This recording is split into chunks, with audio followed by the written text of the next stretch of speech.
I think there's definitely a possibility they put this TA mid and they put this CK in one of the either side lane here. Even just looking at it though, like I can see this CK doing some work in this game. There's not a huge amount of illusion clear if you think the Enchantress is going to shut down this Zeus, and I mean you have like Warlock, Bonds, Golem, but there's not a lot to play off the Bonds outside of the Zeus. So it's a big question of how much is the Zeus putting out versus how much does he get shut down depending on where he goes. Maybe that's what Quincy's banking on. Like they're going to bank on TSM has to show where the Zeus goes, and then either he has to play into a TA with Enchantress ganks, or he has to play support Zeus into an Enchantress that might shut him down. And then what's actually killing this CK? Not much. 10 seconds remaining. It's an interesting pick. It puts a decent amount of pressure on this DP. You know, if she gets pulled into this rift with the illusions, some TA meld hit, and the impetus throws in, he gets absolutely exploded here. Yeah. Alright, some problems to address. Quincy crew are now going to ban out the Terrorblade. And I still think this beast is lurking. Like, what you don't want to do is pick some carry that's bad versus because you think Quincy's showing their lanes and then get caught with the final, you know, CK carry, TA mid, they pick another offlaner. Because Quincy will always think about this last pick cheese offlaner if they get it. Quincy It's very much their style. And yeah, there's the beast ban. So Moon is thinking about it here, which I think is good. And I think that was a very important ban for them to get. It's going to free up their carry pool to address the TA-CK dual core. It's a question of what do they want to do that. I think Medusa is an interesting option.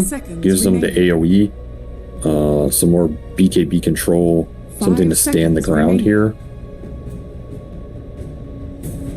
They could go for that Pudge route again. Turn to pick. I don't know if I like the Pudge as much this time around.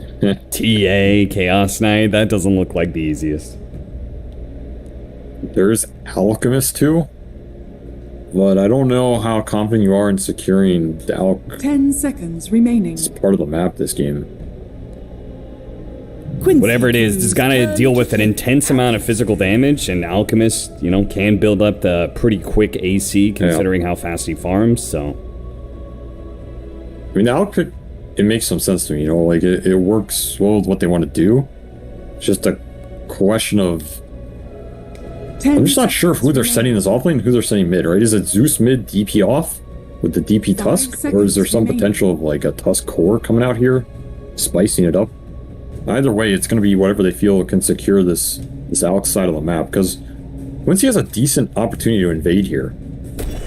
Slardar, have you seen this one before? Yeah, we certainly have. Leslau's been kind of feeling it for this qualifier. It didn't work against TSM FTX, but it destroyed the hell out of Nouns earlier in this qualifier. The last time they did this, a last pick, Slardar was against the Juggernaut pick. I think Slardar does even better against Alk than Juggernaut, but you can correct me if I'm wrong on that one. Man, I think this is an absolutely nasty Slardar pick. I'm not gonna lie. Looking at it, like, who is doing anything to this amp right now? Well, I'm not seeing it. If somebody's corrosive hazed and Chaos Knight gets his reality rift on somebody, or TA hits him with a meld strike, like, they are just going to explode. We're gonna need some, like, very nicely timed snowball saves from Moon. You're gonna need some, like, I don't even know, like, plenty of Ghost Scepters for at least Saberlight. I'm not sure if Bryle is gonna have to consider one too, or if he's just gonna try and keep his distance. Either way, it definitely feels like Quincy Crew is gonna hit a mid-game pressure that is gonna be tough to deal with. I just see this Enchantress Tiny, like, running over the map first Tusk Warlock, and then you're gonna have early traps because TA is gonna free farm mid versus Zeus. She's gonna be very high level. Early traps are gonna come out. You invade the jungle areas with the traps plus Enchantress Tiny. Who is combating these heroes in these open areas? There's no way Warlock Tusk is doing it. And then all of a sudden, like, Quincy can do Roche very early. This Alchemist might find himself without the camps. I can see this game going very wrong very fast for TSM if they do not like dodge the early momentum very well. I'm worried for them in this game one.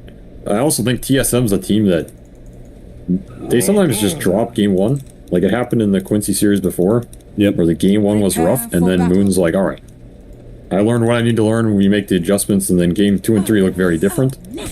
I can see that being the case here. I think this draft is pretty Quincy favorite if they play this early game well. They have a huge chance to just blow this game open, take advantage of the kind of slowish support duo coming out, and a Tricore that isn't really initiating anything, right? Zeus DP out. Yeah. It's pretty farm heavy. I mean, okay, DP can exorcism a tower or something, but who's backing her up when she does it? Like, pretty much nothing. So, I'm a bit concerned about how they're going to deal with this pretty fast minus armor lineup that's going to come online from Quincy. I think it's in their hands to win this game 1. Matter of execution. Is it there? Is it crisp enough? 30 seconds to... Well, that does mean that I'm sure Quincy Crew was probably thinking the same route as you, which means if they do drop this game, they're probably going to be feeling very bad about the start of their best of 5. Not only do they think they have a draft advantage, but they couldn't actually execute well enough to end it, but we'll see if that happens or not. There's definitely going to be some serious momentum riding off of Roshan. This much physical damage and minus armor. There might be a bit of momentum off of an early first blood, begins. But maybe not. 2-2 split, nobody fighting, and we can break down some of the lanes, I guess. We're going to have a tiny Slardar, which is pretty dangerous as a kill combo, toss back into a crush against a Warlock and an Alchemist. So Dubu's got to be pretty careful with his positioning here. The mid lane matchup, TA versus Zeus.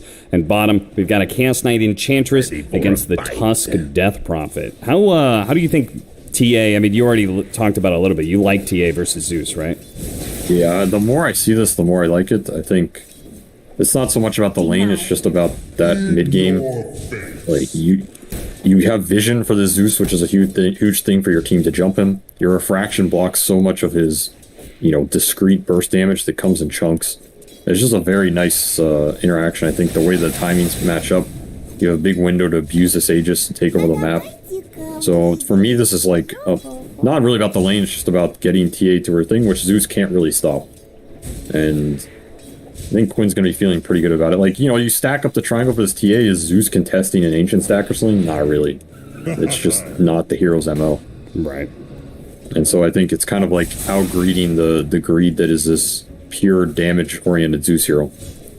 Well, on the first wave, Bryle did very well for himself when it came to the denies, using that Zeus's high base damage against a refractionless TA.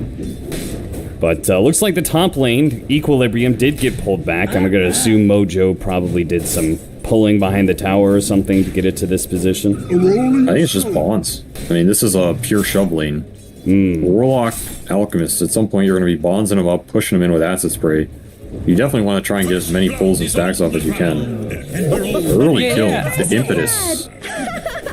A little bit curious why he didn't go Acid Spray if you are going to go that kind of style with the bonds and just pushing in the wave immediately. But yeah, we did get our first blood. Unfortunately, missed out on that one. The Death Prophet. It's kind of a squishy hero against the Chaos Knight. You got to play the sustained game, and Fana has already shown how deadly this Enchantress can be in lane with these impetus shots against a ranged offlaner. Even went Blight Orb here to try and amp up that early damage, so paying off. First blood to Yawar, right? No, Fana took it. No. Oh, that's kind of sad. They'll still be happy with that. Can ferry out some extra regen to make up for the impetus investment.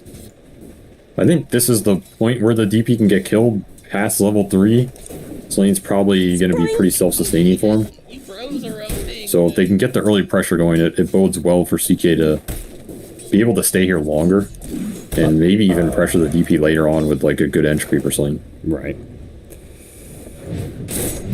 Bit of pulling shenanigans going on in this top lane. Dubu managed to get the hard camp pull, which Quincy Crew will return the favor with an hard camp pull of themselves, but Tomato is more than happy to farm some skeletons, that's for certain. Oh yeah, early summoner camp, 6 skellies, extra 15 each. That's a value point Grievel's Greed right there. Yeah, that is. He's already up to 2,100 net worth. What the hell? What a monster. All right, Mojo did have his rotation scattered out, this high ground ward. He knows about it because the tower shot him from behind the trees, so knows their high ground vision. Bottom lane, Fana looks like he's going to be dying here. TSM FTX do manage to get a little bit of revenge, but unfortunately for them, the Satyr Mind Stealer is still sticking around, so another 30 seconds of mana burn for them. Yeah, that death is whatever, you know. He traded full resources on 2 heroes with the mana burn. He comes back with full impetus, mana. You are still free farming. The most important thing for this lane is that CK free farms and Enchantress picks up the extra levels whenever she can. Yeah. Like, trading like this is, I think, totally fine. As long as you're not giving early earn charges or something, which Saberlight is rushing the phase boots for the extra armor. Moon doesn't have snowballs, so he doesn't have anything to dodge that stun, and he will pay the price. You know, the most efficient regen is a free trip to base. So that's one way to look at it, for sure. Bada's putting it to use. I've seen a lot of alchemists get the early unstable concoction. Why is that nowadays? It's just super high damage value point with very little cooldown. 150 physical early on is a lot for most heroes. And, it's going to get the kill here. That's example of why. I mean, Slaughter is just getting chipped down. Even with 10 sticky used, he still goes down to the Shadow Word plus the concoction damage. I mean, this is one of the highest damage level 1 nukes in the game. Yeah. On top of a stun, so... Only costs you 100 mana as well. Pretty cheap. Yep, very efficient spell. On top of the fact you can amplify it with Acid Spray. One more impetus shot. Very efficient nuke. If Fada sees him, be able to get the kill, but he does not. Tusk gonna have to walk back to base. Maybe he's coming mid. Oh, he's got Tranquil Boots, that's why. Wants to try and prevent this tiny gank. Sniffs it coming. Queen is 6, though. 5. Gotta be a little careful here. TP pays the price for Moon's rotation. Here comes that gank, though. MSS. Not even gonna save him. Nice toss back. We'll be able to go into Brawl here, but Moon Meander is here now, and they're not going to chase too deep for that Brawl kill. The Heavenly Jump still too much mobility. Maybe he can secure the 6-minute rune, tries to block him off with the shards, but that's not going to work. Fada actually intercepts and misses out on the Centaur Stomp, so Moon will at least get the bounty rune, but Quinn is going to be the receiver of a regen. Most of the lanes going solid here for Quincy outside of this Slaughter lane where this is a double melee lane versus Warlock. You're not expected to win this one, and I think Tomato has taken pretty decent advantage of it, killing some of these small camp stack that Duo's done, killing that summoner camp. He's definitely propelling himself pretty fast.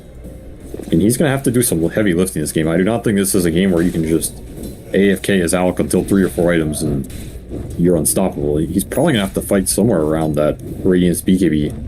Which, you know, I mean, that's normal in a lot of Alc games. I just think this one is mandatory because Quincy is going to up the pace with potential early Roshan, potential CK rotations that can come out towards this mid lane. Like, the tempo is in their control if they want to push it. Yeah, you talked about their lack of initiation on this side of TSM FTX. The one hero kid that can do something is the Blink Dagger Alc. So, it'll be interesting to see how quick he gets that one. Fonda is going to be blocked out with the Ice Shards here.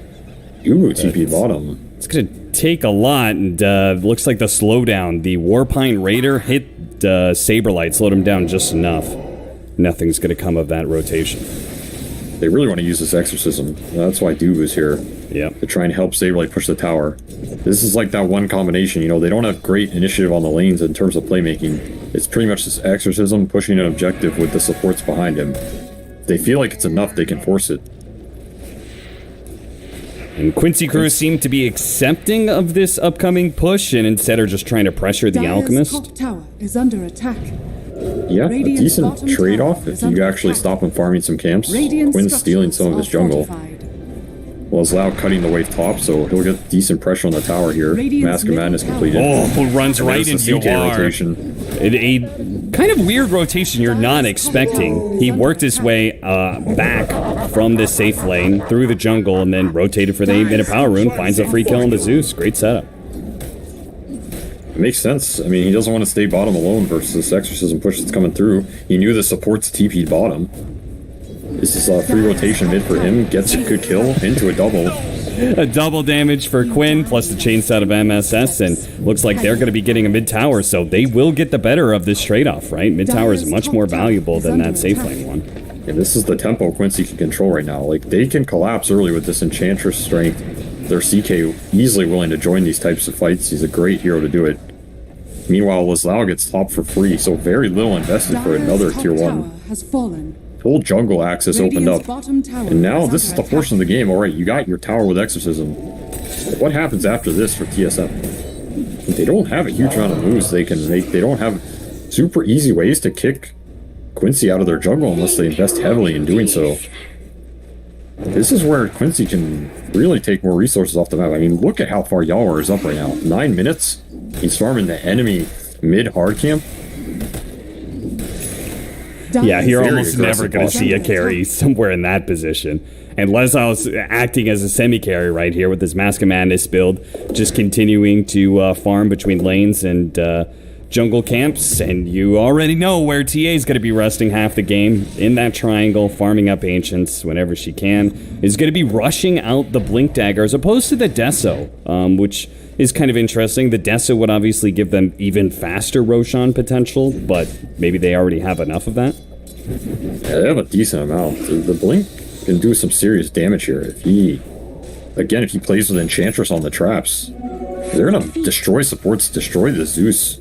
There's not much that fights him this early on. Only this DP is the real threat. You don't want to overextend this Exorcism with like a golem drop. Outside of that, though, you're pretty happy to take any of these like 2-on-2, 1-on-2 type skirmishes. Amato, he's trying to get the efficiency going with some ancient stacks. It's just their map is contracting pretty fast here. Yeah, not having the Radiance means that he is not able to make these fast rotations around, pushing out lanes. Straight into the Roche. Corrosive Haze plus Melds, even if it's level 1. We were talking about how much physical damage and minus armor they have, and you can see they make very short work of Roshan. Ooh, it's smoked here with Golem. I don't think they were expecting it this early in the game. And the pace has been amped. He's out. You are gonna pop the Phantasm every single time it's off cooldown. Maybe he doesn't find a kill, maybe he can't hit a tower, but he can just farm efficiently. And you're right, this map just seems to be getting smaller and smaller. Tomato is having to push out a little bit more because there's just losing areas. And it doesn't really seem like this opener that we're talking about, the Zeus Death Prophet. There are some serious weaknesses to it, and right now it just looks like there's no real playmaking potential. I mean, they just don't have it. Like, Warlock is one of these supports who needs cores to initiate for him. He provides pretty much nothing on the map without it. He's a dead hero at this point in time. Tusk is, in theory, one of these 4 melees who can start stuff. It's just hard for him to run into these cores. I mean, these are some man-fighting cores, you know? Yeah, and yeah. Doesn't have the help outside of Exo and Zeus ult, which is like, what, are you gonna run in and shard some dude for an Exo? It's just so awkward. So this is what I'm saying. This draft is really just, TSM is gonna have to wade through this period, farm it up on their Alp, and then hope he carries them through some fight. And if they lose that fight, I mean, this game is gonna get grim real fast. Dire are scanning. Alright, well, the Radiance Dire's bottom tower is finally going to be finished up soon, so the farm can start accelerating a little bit more, but in the meantime, the final Tier 1 tower is about to fall on the TSM FTX side. They've got no response to it whatsoever. Drum Enchantress, drumming up the rallied skeletons. Dire's bottom tower. That's a solo tower. Yeah, that's pretty easy. Tusk, looks like he's going to be tossed back into his death, potentially, as Moon Meander actually does end up going down. The MSS is going to be caught by the Golem, though. Quinn's going to take a decent amount of damage on his way out, but he should be fine. Fada, going to get a Saberlight here. He's got Leslau nearby with the sprint to the Mask of Madness, so he may not have the blink to initiate, but Death Prophet's still got to be careful. Still 3 ults for TSM to get a tiny, and they're losing their triangle. Is not going to feel amazing about that. They do have to take advantage of these overextensions by Quincy. If you don't have the ability to drive into them and make something happen, the next best thing is baiting them to overextend. Try and get those return fights off the back of a Bond Zeus ult, which, I mean, it looks cool. There's such an early Aegis, though. It's not even really a fight you can take, and now... Again, just where's the next play coming from TSM? It's gotta be a bait or an Exo. It's It's pretty much their only choice here. Yeah, I'm looking at this trio right now. Moon does have a smoke, but like, what would you even do with that smoke? With the Zeus Warlock? Especially without Thunder God's Wrath. It just seems pointless to try and make any sort of offensive move, and they're not going to. They're going to hold their high grounds, see if anybody from Quincy crew walks into them. If not, they seem to be at least somewhat content with Alchemist farming away. He has his Radiance, is going to be going AC second item here. They are getting jungle space. Quincy's giving them a little bit of breathing room here. And like you said, I mean, they are happy to farm to some extent. Like, Alk is Alk and Zeus is Zeus.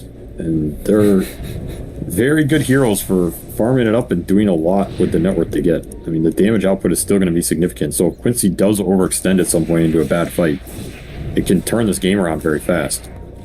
Death Prophet coming in from the side. They're going to be able to catch Quinn. He blinked into Moon Meander, but Moon Meander actually didn't have enough stuns, it seems. Didn't even throw out the Walrus Punch. Maybe they were just felt like they were going to be overextended.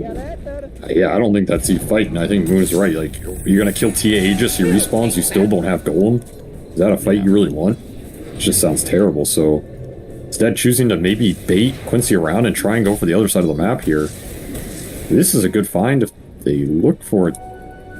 Nope, just snagging bounties. I don't think they're looking for anything. Quinn's looking for something. He's got to be able to find Dubu. In ashes. Saberlight bumped back, tossed backwards into Fada, and the Crush. Crush. He got the silence. He's got it. Saberlight, he'll prolong his life with the Spirit Siphon. But he will eventually die. He did rush that plate mail. Pretty tanky. Yeah, it's not the only one. The Alchemist already has his plate mail. Yawar kind of got baited into this fight between Bryle and Moon, and now with the help of Tomato, they get that kill on the carry Chaos Knight. Bait it up. Hook, line, and sinker. That's your best play this game is try and get some Quincy hero alone or in a 2-on-3, bait him in. Then your Alk is happy to join that type of engagement and help you clean it up with the Radiance damage. I mean, that just felt so greedy. You had TA getting kills in the triangle. The bottom lane, they were getting the kill on the Death Prophet. It seemed kind of unnecessary to be forward at all. Definitely a bit of an overextension. Gonna cost Quincy a little bit here. Push Alk towards an AC seconds, and he has it. This is a strong item this game. Quincy's damage is a lot about this armor differential. We're already seeing TSM itemized for it. Early plate mail into Lotus for Saberlight. A buckler on Dubu, which you can turn into Wraith Pack later, but still a little extra armor. AC on Alk. Suddenly there's, 7 armor aura coming out here. Pretty significant. Yeah, pretty good, but that only offsets the Desolator that's about to come in for Quinn. So, on top of that, he still has his double damage in the bottle, so I would be, well, maybe if they find the TA by herself, TSM FTX with the 4-man smoke, Quinn, blink away, should be totally fine. They just don't have anything to stop him. Yeah, he's uncatchable this game. As long as he has blink and refraction up. I mean, you're going to need a smoke in to jump Alk stun when he gets blink. That's your best bet. Ooh, they've got the bash prepped up. They're going to go for it. Avalanche and chain stuns. Oh. Easy. To the dead zone. No miss chances for them, and I'm not sure they were going to have damage for that. They actually just crushed him, huh? Quite literally. Yeah. Dire structures are fortified. What, you don't respect my pun game or what? Top tower is under attack. I'm just never sure if you're doing it intentional or not. Always intentional. Always. I don't actually believe that, but okay. No, all right, well. We'll discuss that later. He already has the shard, he's got a Kaya, and he's gonna go for the E-Blade, so no Aghanim Scepter. I do think an E-Blade is really value when you've got 3 physical damage minus armor cores on the enemy team, so I like that choice. Seems decent. He can save himself from a jump or a rift. Pretty big. Ideally, he's not in a position for that to happen, so... Maybe he could save Saberlight. I mean, Saberlight's going to be going for a Lotus Orb, so it's a nice choice, but when push comes to shove, Quincy crew can just focus him down. But the right timed E-Blade could do a lot to be able to win a fight. can definitely turn something around. I like TSM's Dire's itemization top here. tower is under They attack. have identified kind of Quincy's draft's focus, Dire's like the top one tower thing they can has do, fallen. which is hit you hard, really hard, you know? So you itemize to prevent getting hit really hard, and every little piece of armor, every little piece of physical mitigation they can get, prolong the fight is how they're going to win them later on. Because later on, the fights become easier. They'll have a blink on Tusk. They'll have this blink Alec who can get multiple stuns off. They'll have this DP who can man up a bit more and just run in the fight with the siphons. There's, of course, Zeusol bonds, some upheaval maybe. You have a bit more control that you can play with. They just need to get to that point. Radiant's middle Get there at tower is under attack. a reasonable spot that one fight that can like turn the game around happens in a favorable position for them. Because they're not too far behind. Quincy did give them some space here. They had some nice early tempo and it Radiant structures petered off a little bit. Turn around, Oh, just the- golem thrown, but Quinn blinks out of it. Radiant's Interesting middle attempt. tower has been denied. Yeah, I guess so. Maybe he thought his blink was CD or he didn't have refraction up or something. Radiant are scanning. Yeah, I'm not sure. Even if he hits him with a stun, if the refraction's up, he's probably still going to blink away because, again, TSM FTX do not have those immediate stuns, not even to follow up a golem. I mean, it's farming golem, you know. Yeah, true. He's not doing much more with it at the moment anyway. Plus, I think this level 1 golem honestly like instantly dies in the fight anyway. That is definitely true. So, it's not the worst. It's not the worst. He's scouting Roshan with it. I mean, you'd rather have it up than not. Not the end of the world, though. Well, they do now have a follow-up stun. A fast-reacting one. Moonmander has the Blink Dagger on Tusk. You pointed that as sort of a integral part of TSM FTX's team fight as the game goes later on. So we're going to see that in action soon, but Quincy crew seem not concerned at all. They are very happy to just keep farming, and it looks like they're going to hit this timing where all three of them get their BKBs within the same minute. Yeah, I think both of them are flying out except the TAs. And the BKB, there's some BKB interaction for TSM, so it's not anything crazy.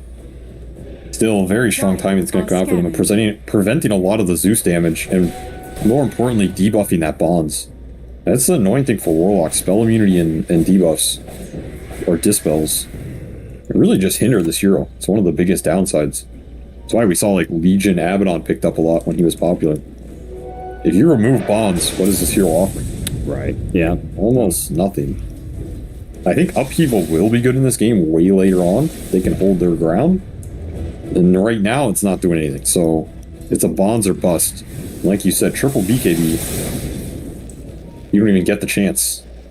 Big smoke. Mojo Jumping finds forward, Doom nice toss back. They're going to be able to get the chain stun pretty easily, and Leslau immediately goes for the backline. Dubu's going to be first of the backline to fall. Moon tries to escape with a blink away. Nice shard block off, but there is a little gap, and the toss forward will ultimately lead to Moonmander's death. 3 down on the side of TSM FTX, and the game just got that much darker.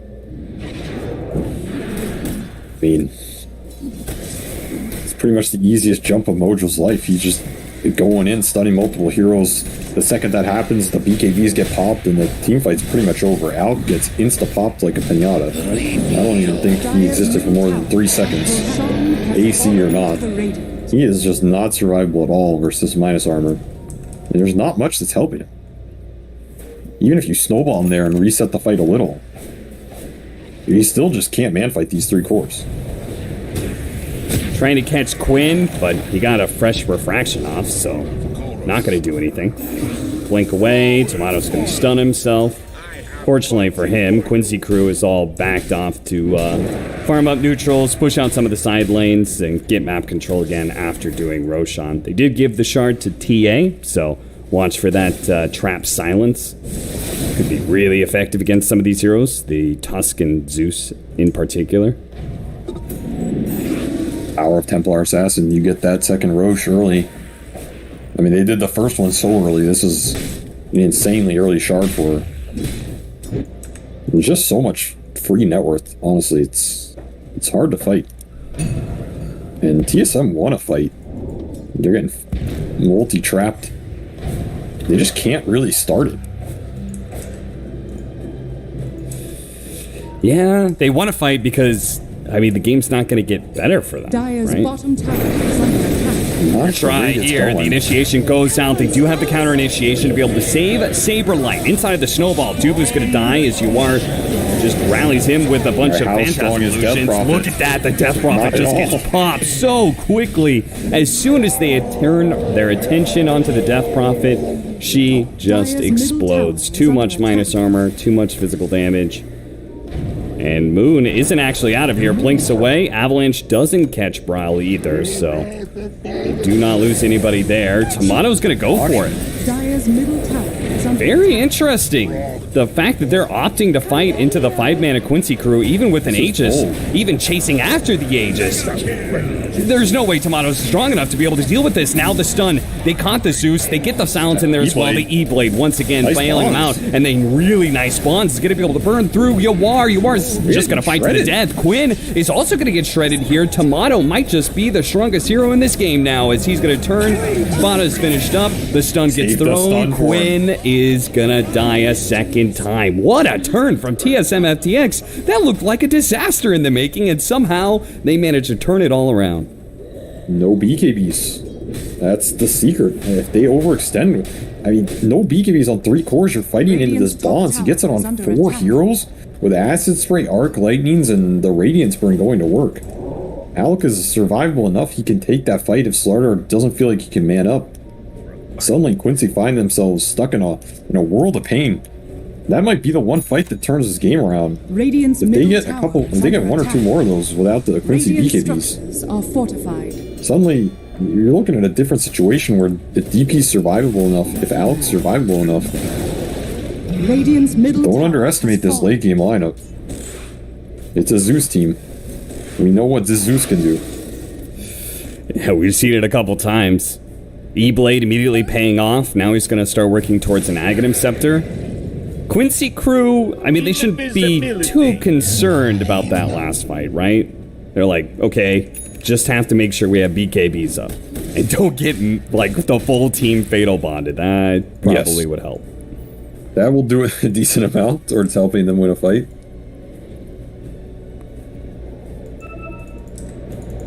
I want to say, like, how often do you see Solar Crest in this meta? Oh, yeah, you're talking about Dubu's choice? Yeah. I saw that earlier. This is a rare item to build nowadays. Pretty much never. And again, just emphasizes the fact that TSM, they only care about Quincy's physical.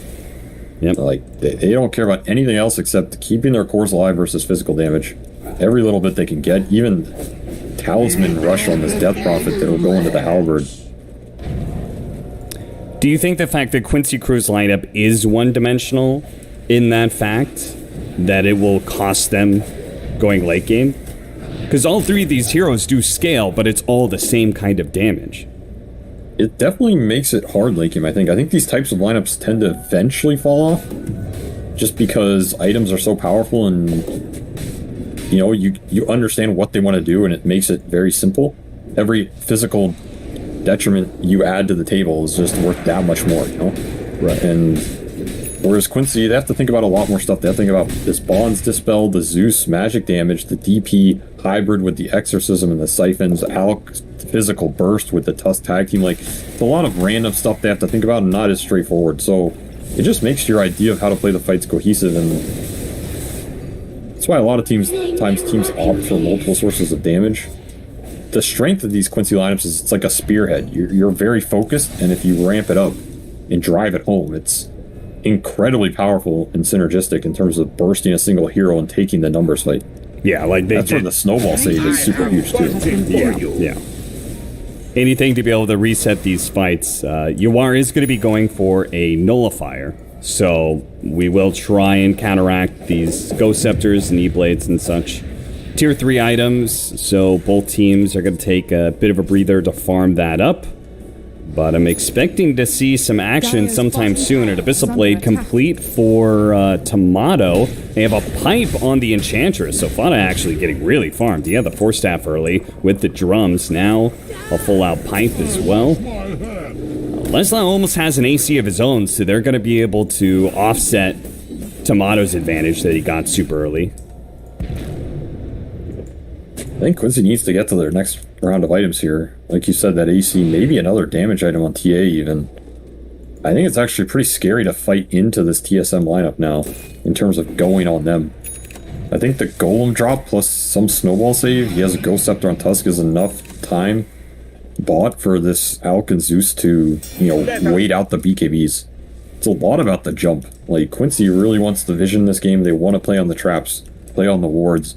See a core, jump, burst them, and take the fight with the numbers advantage. Because once their BKBs are out, that's go time for TSM. Right. Which means it's a far different game for TSM to take a team fight on the other side of the river like they were kind of thinking about there, as opposed to right next to their tier 2, which is where the last big team fight happened. Oh, TSM would love if Quincy ran into him. Like, they're begging him, you know? Like, come at me, bro. I'm happy to take a defensive-oriented fight where my Warlock gets free spells and we can use the towers, maybe even a buyback to wait out BKBs. Like, that's their dream. Jumping into Quincy is still going to be tough here, I think. Unless you have some crazy Alk initiation. Mojo? Toss back into the crush. One shot. Oh, look at that fatal bond. So with the unstable concoction? What a combo. Jesus. What the hell just happened? They were instantly ready for that. Damn. Quinn didn't even get BKB off. He got golemed into the Nimbus and absolutely evaporated. That clump. You cannot clump like this versus lineup, man. It's under attack. It is devastating, the Bond Zeus combo. That was just unbelievable. I don't think I've ever seen like a combo like that operated so efficiently. I mean, that was absolutely nasty. What was that? I mean, it was a 4-man golem for sure, maybe even a 5-man. It was, yeah. And then the fatal bonds on top of an unstable concoction that I feel like hit too. I think you're right. The Nimbus chain stun off of the golem on the TA. So he had an illusion rune as well. So there were multiple things that he could have done to dispel if he could use his spells, but deleted him and his keyboard in that play. I mean, it was just absolute destruction. And again, what was the name of that game? Them getting baited on this Tusk. That's what set it all up. Like, they see this Tusk. Okay, cool. We'll toss him back. We'll go on him. That's vision of everybody for TSM. And Tusk is like probably the least important person in their lineup. Oh god, Quinn's tilted now. Is he? He lost. I mean, they just lost 2 team fights in a row, and then he accidentally canceled his TP out. All right. Well, let's not jump to conclusions. And Quinn's a formidable player. You know, they can afford some setbacks in this game. They still have a lot of damage. And remember, Golem's on cooldown, so 60 seconds now, Quincy can make an aggressive play and feel better about taking this fight at least. No... Actually, there is Zeus ult back up, so the benefit of Quickening Charm. No Exorcism, though. TSM's missing some key spells. The long wrap around. The Thunder God's Wrath. He was thinking about it. If he pops it, they'll know. There's the smoke. Saberlight needs to get out of there. He's actually putting himself on the front lines. He wants them to initiate. They've got the high ground ward and everything. Let's have the Lotus bait. Seize them all. Let's see what Rosh. Well, that Roshan's going to happen real fast. They still don't have the golem for 20 seconds. Exorcism back up. Get some vision. They immediately pop the BKB with the Yoar coming in from the side. Doesn't actually get the save from Moon Meander. They're going to turn around and go for MSS, but Roshan's already dead. Looks like Leslau and... Quinn feared. He didn't read that one. That's going to be an Aegis burned once and possibly twice. Let's see. There's no BKB. Yuar's coming back in. He's got a blink dagger, but they call it quits. They're going to leave Quinn behind. Well, Mojo apparently didn't get the memo. He jumped in and will die. A dieback, in fact, for him. Radiant's bottom tower is under attack. Pretty much a disaster of a team fight for Quincy. They try and force this Rosh with the cooldowns coming up. Saberlight just runs in with Exo. Nobody wants to man fight him. They're trying to jump the back line. They do take this Warlock out. One of the more important pieces of this puzzle. And then they just focus Rosh. The damage gets split. None of these cores are that easy to bring down anymore, it feels like. And Zeus is just going to town. The fear on the TA. He used BKB to finish the Roshi, gets the refresher Radiant's shard and the middle cheese. tower has fallen. Trying to backpack it though, he doesn't get any of it in Radiant's middle time. barracks are under attack. An awkward engagement from Quincy. Has fallen. Radiant's middle barracks has fallen. I feel like this is really showcasing TSM's greatest strength. They always seem to, I think very similar to, say, Spirit and OG, have very good read for how they want to play team fights and execute very well in that regard. And I think that's like why TSM is a team that isn't super reliant on the laning phase, is because they play these mid-game team fights so well. 100%. They're a team that their focus has been on that mid-late game period. It is historically different than a lot of NA teams, and it's probably what has proven well. Managed to nab a double damage away from Tomato, but they still don't have the damage. Not even Leslau there. Tomato turns around, kills him. Now it's going to be Yuar in trouble, stuck inside of the ice shards. A beautiful throw from the Moon Meander Tusk, who isn't going to be able to do anything about Fauna. Still looks to be able to chase down Quinn, but won't be able to catch him either. Spiraled out of control for Quincy. I don't see them man fighting this Alk anytime Radiant's soon. bottom tower is under attack. He is way too tanky, way too out of control. This DP is, I mean, he's not the squishy DP of the early game. He's got Plate Mail, Lotus Orb, Halberd, and a Blast Rig. The armor has come alive here. Thoroughly impressed by TSM in this game. And, this is going to be one hell of a victory if they can close it out. But Saberlight does get tossed back an awkwardly far distance, and now the snowball in as well. TSM are going far too deep. Fortunately, the Ghost Scepter is there. Saberlight is going to have to deal with Quinn sticking on top of him. Actually, Blinks tries to go for Dubu, another Ghost Scepter. Now you see the problem with all of this. He's going to pop his BKB and turn around, go for Saberlight, but Moon Meander knocks him up in the air. Fauna, Snowball coming out for him once again, all the way into the fountain. It's going to leave Quinn behind, though. Even the fountain, they're having struggled to be able to get these kills, but they will finally kill the Death Prophet. Moon Meander is quite low as well. Bryle covering his tracks, though, making sure nobody blinks out of the fountain. Are under attack. Radiant's bottom barracks has Alk feels invincible. I don't know how they're touching this guy, man. He's getting solar crested, he's getting shadow worded.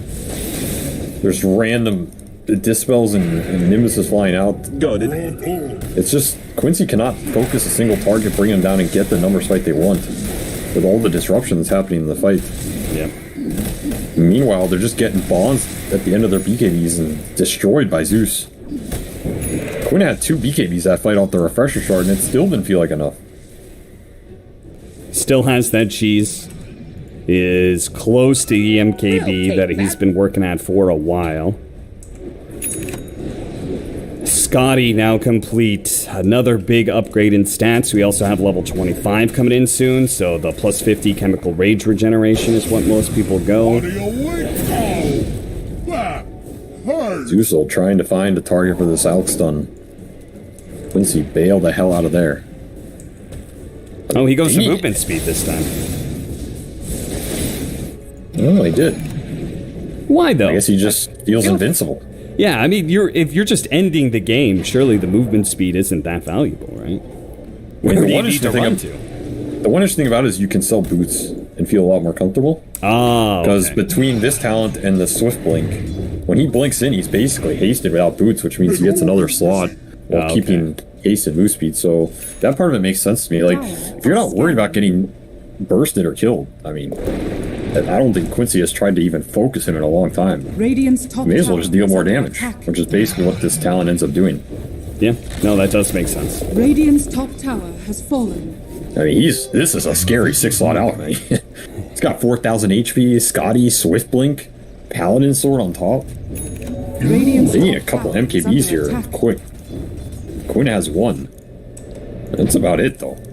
Yeah, I don't think they're getting that second one. I mean, they went for the Nullifier on the Chaos Knight. Under attack. Leslau, he went for the AC, and they've just been losing fights ever since those items, so. Also, just a side note, how incredibly good it is when you have an Alchemist on your team to get Paladin Sword. It's a little nice. It's a little bonus, you know. Yeah. He's not gonna complain about that one in the post game. I'll tell you that much. 5-man, They got no some good smoke. items overall. Like they got ninja gear for Zeus, which is amazing. They got a trickster cloak for this DP, extra evasion. That's true. They got some good stuff coming out. Even aesthetic cap on this Tusk. That's pretty much what Moon's been doing. Run in and tank some jump. A soldier's fortune. Thunder God's Wrath did show that Quincy Crew was outside of their base. Now, Quincy Crew backed up, but it looks like they want to re-hold this area around their vision. And of course, courier on a trap. TSM Quincy knows FTX, they're here. something similar. Smoke is going to break. Shiva's walking forward, and Mojo actually does go for the toss back on a Saber Lights, and they're going to try and blow him up, but again, the Golems come in. A beautiful setup with a snowball save as well, and they cannot get the blow up they're looking for. Quincy Crew is just going to get destroyed, as not even the Death Prophet can be finished off on this. A GG called Quincy Crew. They had a nice tight hold on this game for the first 20 minutes, but it seems like they may have underestimated TSM FTX's ability to go late game with these team fights. The map control fell apart. That one fight around mid, they get baited on the Tusk, 4-man, 5-man rock, bonds into Zeus ult. Then the game's just turned. That's the issue with some of these lineups. If you throw some of these fights without building up a sizable lead, again, you're a spearhead-focused team, all in on the minus armor, all in on the physical. The items start coming out. Every little bit adds up very fast, and suddenly you find yourself in a situation where you can no longer take the 5-on-5s. Look at that win percentage, favoring Quincy Crew so much from the 20 to 30 minute marker, but then just an avalanche. It all comes down in the last 10 minutes of that game. TSM FTX, they just had a better read than Quincy Crew. They had a better read than I think you or I did. They just seem to... Well, let's not push it too far here. No, they understood what their draft was designed to do. Yeah. Just play very patient. It's not going to be an easy game. It's not going to be some game where you can make a lot of moves. The game where you play for that overextension and you punish that overextension incredibly hard that 1 or 2 times, and that's what's going to win you this game. And they did that to a T. All right, well, we still have a very long day ahead of us. This is a best of 5, and I do not expect Quincy Crew to go down without a fight. And should be able to bounce back from at least this first game, but we'll see what happens. We're going to take a quick break, come back with Game 2, Quincy Crew versus TSM FTX. In paradise, the sun never goes, it's a feeling. We watch the waves wash over the shore, the horizon was blinding. This could be the end of the world as we know it. Oh, this could be the end of the world as we know it. And we never thought we'd get this far. I'm gonna stay true. These songs I wrote for you. Oh, they make me blue. They make me blue. What did you say to me? You wanted to be free. Do you believe? I want you to believe.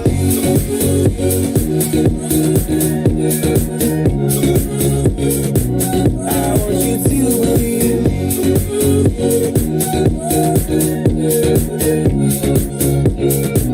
I want you to believe. In paradise we burn through the night, getting brighter. And the sun never goes, and the sun never goes, and the sun never goes, and the sun. This could be the end of the world as we know it. Oh, this could be the end of the world as we know it. And we never thought we'd get this far. I'm gonna stay true. These songs I wrote for you. Oh, they make me blue. They make me blue. What did you say to me? You wanted to be free. Do you believe? I want you to believe.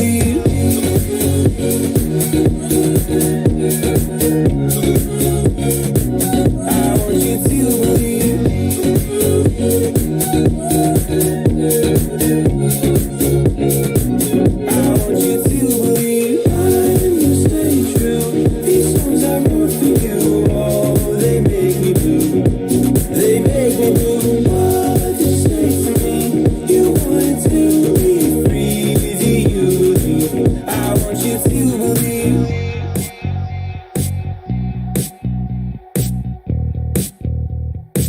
I want you to believe.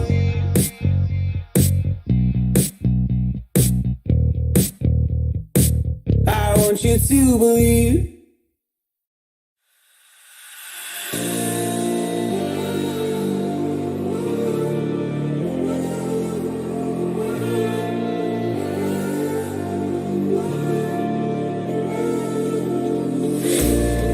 Will you follow me under when I'm crumbling? Every night I wonder, will it ever end? Sometimes I can barely breathe, dear. Sometimes I don't wanna be here.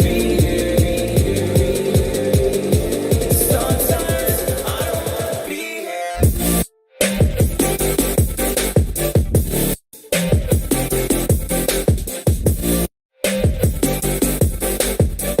Sometimes I don't wanna be here.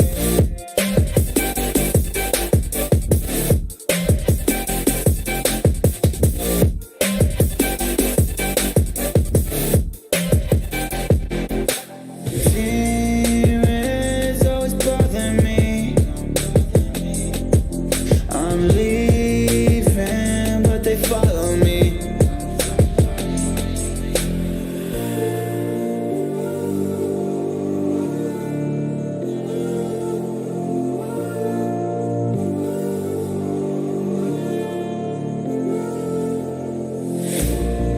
Will you follow me under when I'm crumbling?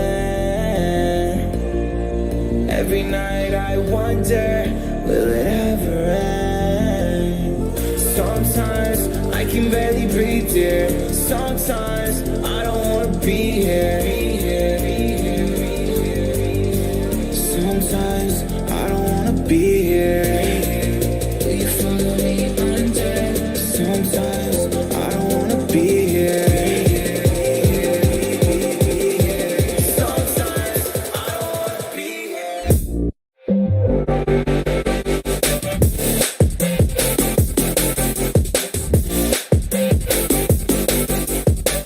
Sometimes I don't wanna be here. Sometimes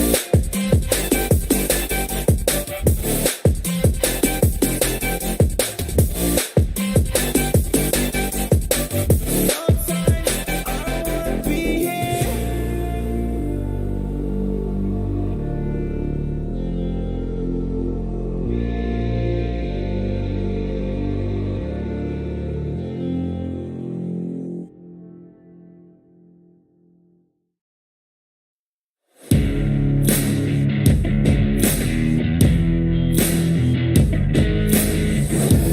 Embrace your destiny, slay your enemy, raise a legacy.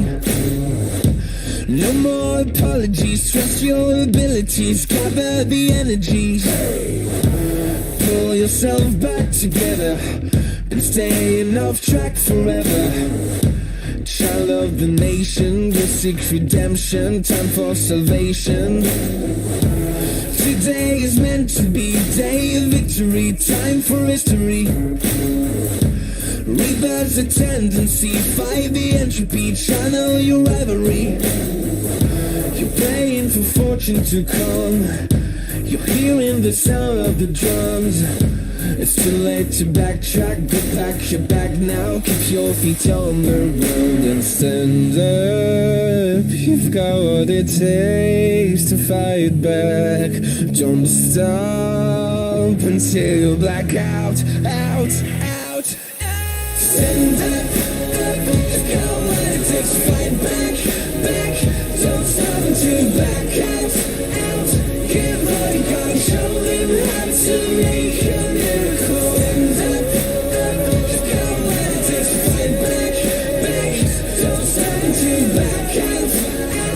Give what you got, show them how to make a miracle. Go save your team, be a hero. Take home the cup, be a star. They're waiting for you, take aim, shoot your arrow. It's your time to shine, show them who you are. Stronger, gotta go faster, gotta get better, gotta work harder. It's fight or flight now, get up now. Go with the moon, go for the goal, lead up the stadium, you know how it's done. Stand up, go when it takes to fight back. Don't stop until you back out. Give all you got, show him how to make a miracle. Stand up, go when it takes to fight back. Don't stop until you back out. Give all you got, show him how to make a miracle.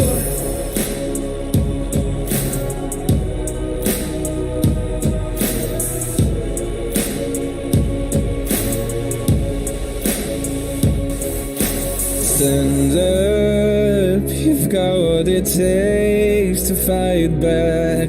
Don't stop until you black out. Stand up, you've got what it takes to fight back.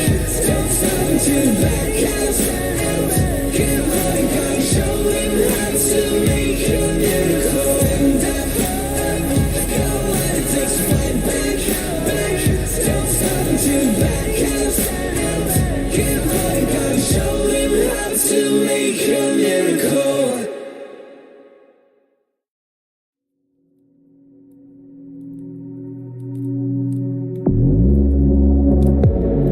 I was trying to be, thought you needed me, but apparently it was all fake.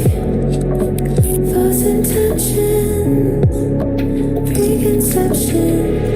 You built me up, only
breathe a little deeper. Fallen, broken, a million light years away from home. My eyes opened, and now I've come to claim life. Never let it go. These wings carry me. Live this fantasy. Running through the fire, Gonna let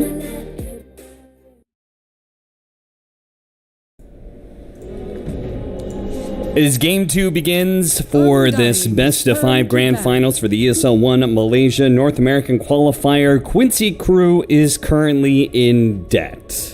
Avery, they are sitting at 3 losses in a row to TSM FTX. They matched up in the upper bracket final. They took the first game, lost the following 2. Now in this best of 5, they lose the opening game. This has gotta feel really bad, mentally speaking. It's not a good trajectory. I also think that's a game where it kind of shifts the paradigm for the series. I think Quincy came out, they said, we're going to take it to you, we're going to play some fast Dota, do a super early Roche, take over the map with TA traps and Enchantress, a classic Enchantress style game. When you lose those styles of games, it kind of dissuades you from going back to that, you know? You feel like, alright, whatever the situation is, we're not executing well enough to convert on that type of scenario.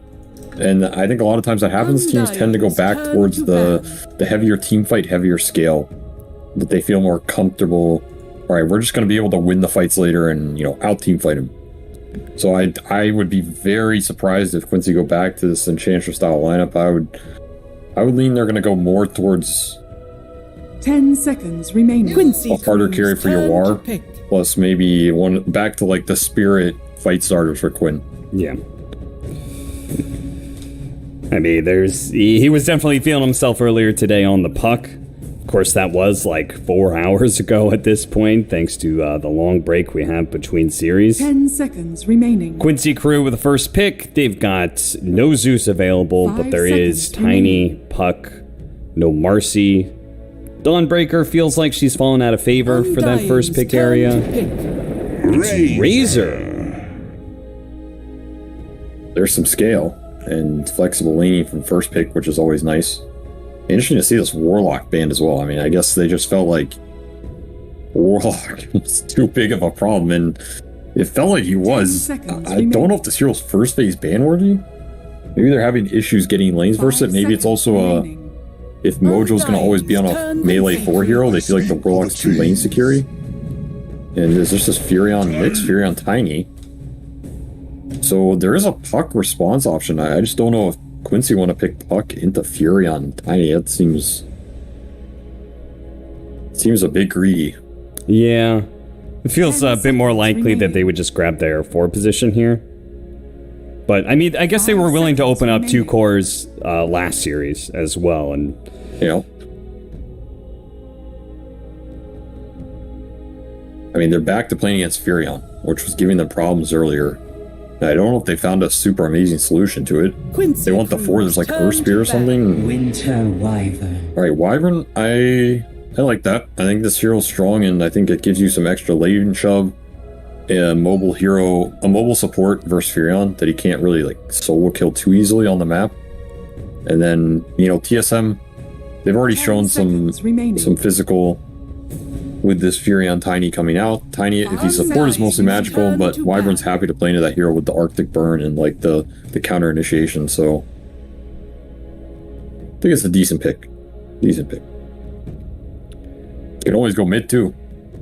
Yeah, you never know. It's a possibility, though. I don't know. Have you seen Quinn try that out? I have. He won me a pub with it. Really? I doubted him, and he carried, so... Okay. I think it was on... Maybe he was smurfing with... I don't know. Quincy I mean, nobody smurfs, of course, but... Of course, yeah, of course. Speaking of this 3-game losing streak against TSM that Quincy crew is currently on, what was the longest losing streak you ever had against a single team? In official matches or what? Either way. Scrims included? Or I mean, there had to have been days where you had some rough scrims against a team back to back. I mean, I've heard some of those situations. I've heard plenty of teams, like, we're currently 0-14 in our TI scrims right now. I've heard those situations. Undying. There's a couple periods that come to mind. I remember this TI, not this TI, Animajor was that time we scrimmed VP a lot on the early days because they had like the most slots open. And they just like 10-0'd us or something. It was just like, all right, time to lose the VP again. Then we played him at the very end and we took like a game off him. And that was the best fucking victory of the entire boot camp. Let me tell you that. We were like 0-11. We won a single game. We felt like we won TI. It's like, all right, we're fucking back, boys. So it feels, you get some redemption. I also remember playing, there was a period it was old Liquid, one of the Kuroki Liquids. And this was like back with the Resolution VGJ or something. I think we were at a random boot camp. We played them a bunch and 10 seconds they just destroyed us like 8 times in a row or something. Yeah. It happens. Sometimes some team just is ahead of you in the meta. They have some matchup advantage. That's what scrims are for, though, It's good to get beat down. It makes you fight through your problems. So Quincy, they're getting beat down a little bit, 3-0. No sweat. They have the best of 5. You can even lose one more and just figure out what's giving you problems and figure out a solution. That's what makes you a better team. Yeah, I mean, ultimately, the performance at the Arlington Major is more important than going to ESL 1 Malaysia, probably in their minds. So for them, finding what the problems are and hopefully coming up with some solutions in this best of 5 could be really integral to their growth heading into Arlington. But we're going to have our second round of bans here. They are going to ban away the Dawnbreaker on the side of TSM FTX. I was curious just because we've seen a lot of Dawnbreaker Razor, but also I imagine you kind of like the global power against a Nature's Prophet as well, right? I think it's pretty decent. Pretty fast wave clear, a physical fighting carry with global presence. Sign me up. I think Quincy should think more about this mid game, how the team fights progress, how the map progresses. Like, those are the 2 biggest priorities to me in terms of playing versus TSM squad. I wouldn't care about the lanes at all. Like, 10 seconds. Who cares? I mean, sure, TSM does not care, and they seem to win games. 5 seconds remaining. I mean, every team cares in a sense, but they're not like, TSM's not here to dominate you on the lanes, Yeah. So you just don't overthink these lane matchups and this kind of stuff. Focus more on putting yourselves in a good position where you at least understand how you want to take fights and how they're going to be good for you. And I think you'll be doing much better off. So, again, that Enchantress gets banned. I did not see that. I did not want to see that hero come out again. I didn't think it would. And Phoenix as well. So I think Fada's got some stuff up his sleeve here. Maybe some Monkey King Wyvern action. Might be hard to just jam with 2 cores left, but it is good versus Furion, I think. It helps you play the map, gives you some team fight. Undying. Some hero like that just fills those slots, I think would be Gucci. All right, how many times? Third pick Dazzle, it just keeps on showing up, man. I mean, Wyvern's out, Phoenix is out, Warlock's out. He's the next best thing, Maybe even the better version. Seems to always scrape through and get picked on that 3rd slot, yeah. 10 seconds remaining. The disciple of Dazzle, Avery. 5 seconds Very remaining. happy to see this man again. He's been looking pretty good. I don't know. Like, I'm telling you, people sleeping on him. The Purple Priest. The Priest in Purple. You Yeah, also nice little feel save underrated for Wyvern like Dazzle? No, I was pretty appropriately rated in the dumpster. And I do not hide behind that at all. Quincy But the Purple Priest is underrated. Ooh, that's something different. We have not been seeing I told this you he out had of something Io. up his sleeve. Yeah, he did. It was a little ball light. Okay, so what is your IO pairing here? No Bristleback. There's still Chaos Knight. There's Leshrac and Storm still available. They go Leshrac. This is the Quincy Classic, right? IO Lesh. Yeah, it There's is. a period they were just spamming that first phase, thought it was unbeatable. A little bit of a throwback here.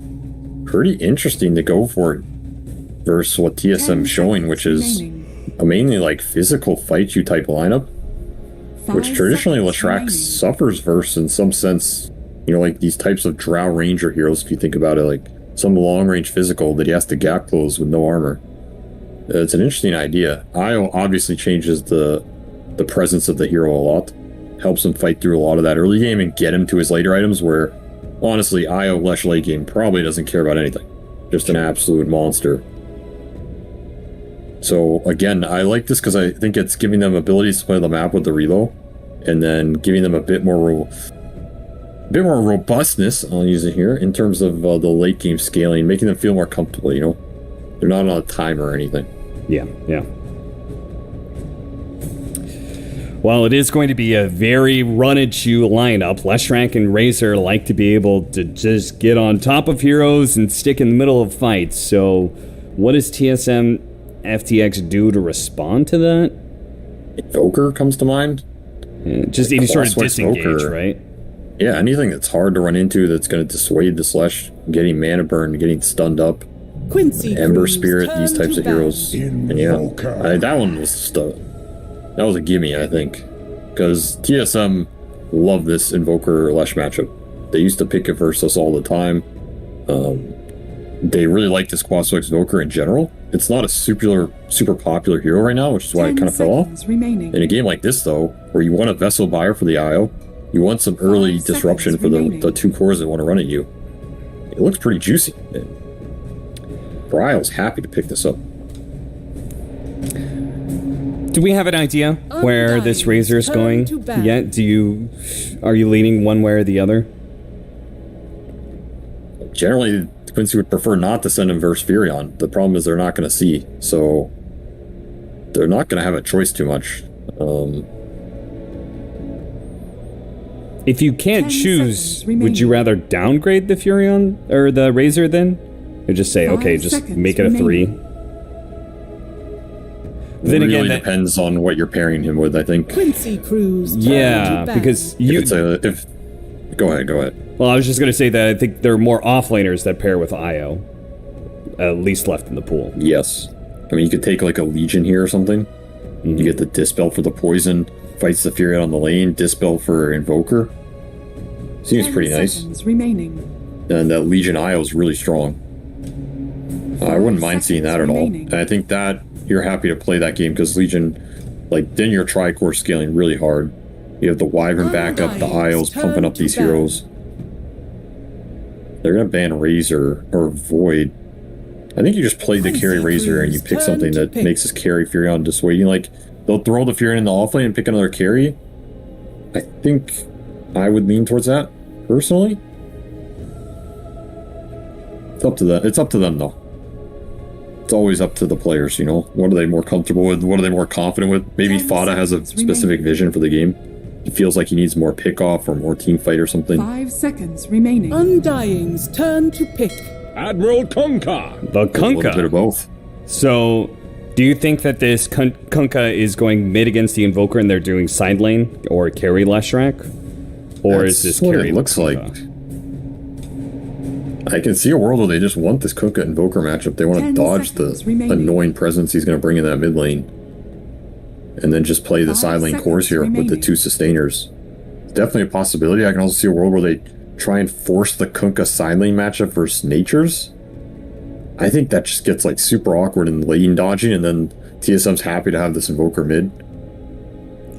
So I'd probably lean towards it or want to just send the Kunkka mid here. Say, screw your Invoker counterpick, I'm gonna counterpick you. Yeah. And you can't dodge it because you're Invoker, you know, so... TSM, they had... Okay, that's they had an one. off lane and a carry position available. And in the end, they chose to go with a core Undying as their last pick. Now, are you a believer in this, Avery? I am. I am a believer. Really? Okay, yes. We see eye to eye on something. I'm also a big believer of core Undying. Oh, you believe? Well, I mean, I think it has some problems. You know, oh, okay. All right. No, I believe in it. It's a sleeper hero for sure if you get it in the right game. I think he needs to be versus a melee carry to really shine. Yeah, that's the weird part. In theory, he is though, right? Y'all are on the Kunkka. Okay. So he might get his stream here.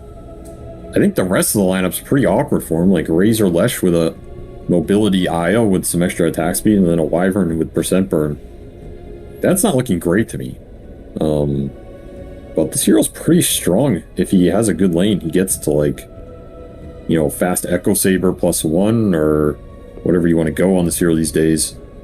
He is tanky, he hits pretty hard, and you can always take fights around the tombstone. Like, Quincy does not have the best tombstone hitters. That's what they have going for them, because you have to imagine going into a fight and hitting this tombstone through tornadoes and a deafening blast and some dazzle hex and a sprout and like random stuff, right? And I don't see that happening. So in that sense, it's an interesting Undying game. Again, what is Quincy's motto? If their motto is we want to run into you with this Lush Razor tethered, Undying's pretty good at taking those fights when you run into him. Yeah, as long as he gets the setup, which, I mean, I guess in many ways, TSM FTX are always going to be favored when it comes to the initiation of these fights, right? They've got Tiny, Quaswex Invoker, and then obviously just getting out a good tombstone. So, Quincy crew, meanwhile, I mean, their best way to start fights is like X. Other than that, it's just kind